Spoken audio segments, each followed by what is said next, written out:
J'exerce un métier qu'on aime plutôt bien dans la société, mais je me sens pas toujours respectée dans mon métier, même si ça évolue dans le bon sens pour le coup. Pendant longtemps, le métier de sage-femme a été vu comme un sous-métier, aussi parce que choisi en plan B, voire C, voire D, quand on est en première année commune des études de santé. Donc c'est un peu la voie de garage, là, enfin vraiment, si vraiment j'ai rien d'autre. Pendant longtemps, ça a été ça. C'est un métier exercé à 97% par des femmes et clairement pour des femmes sur des trucs de meufs, des histoires de nana quoi. Enfin, il suffit de le voir. Aujourd'hui, il faut en moyenne 7 ans pour avoir un diagnostic d'endométriose. C'est bien qu'on ne prend pas à bras le corps les sujets de santé de femmes. La maternité, la parentalité, c'est quand même encore pendant longtemps une histoire de bonne femme. Là, ça y est, on commence à se dire que c'est aussi une histoire de société, d'entreprise, d'hommes. Ça y est, mais en fait, pendant longtemps, ce n'était pas le cas. Et donc, en fait, je fais un métier qui, moi, me semble essentiel. Et c'est drôle parce que j'ai quand même beaucoup dans ma vie de jeunes parents qui m'ont dit « j'ai découvert ce que c'était ton métier ». Waouh, je me rendais pas compte que c'était ça.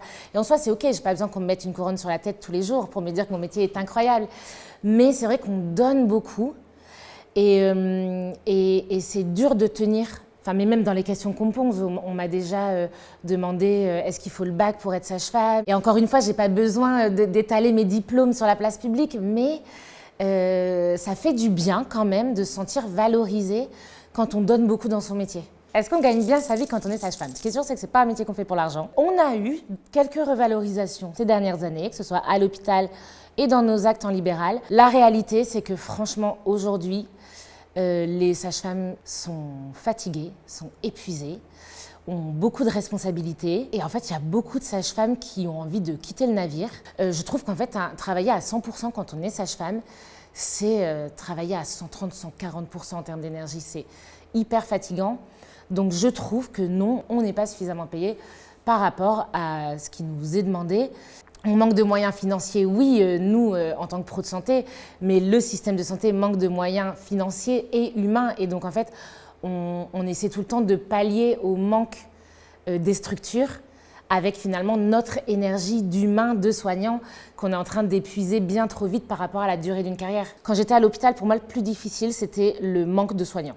Clairement, c'était hyper frustrant de devoir regarder ma montre et de ne pas pouvoir accompagner vraiment une famille qui se prépare à accueillir son enfant, de sentir que je les laisse dans leur salle avec leurs contractions parce que je suis occupée avec 2 autres patientes, de devoir me diviser en fait. Et quand je suis en libéral, je trouve qu'on manque de temps pour accompagner les femmes, les couples. Aujourd'hui, on a quand même des patients de plus en plus informés et qui veulent de plus en plus d'informations. En fait, eux-mêmes, ils s'emparent de ce qu'on n'a pas su faire, c'est-à-dire de la prévention. Ils veulent plus juste venir consulter quand ça ne va pas.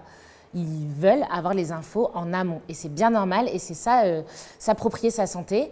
Et ça demande du temps et c'est pas quantifiable ni à l'hôpital ni en libéral. C'est sûr que faire une prise de sang, c'est quantifiable. Faire un accouchement, c'est quantifiable, mais tout le temps qu'on passe à expliquer, à rassurer, tout ça, c'est pas quantifiable, ça ne rapporte pas d'argent et donc ça ne nous en rapporte pas non plus.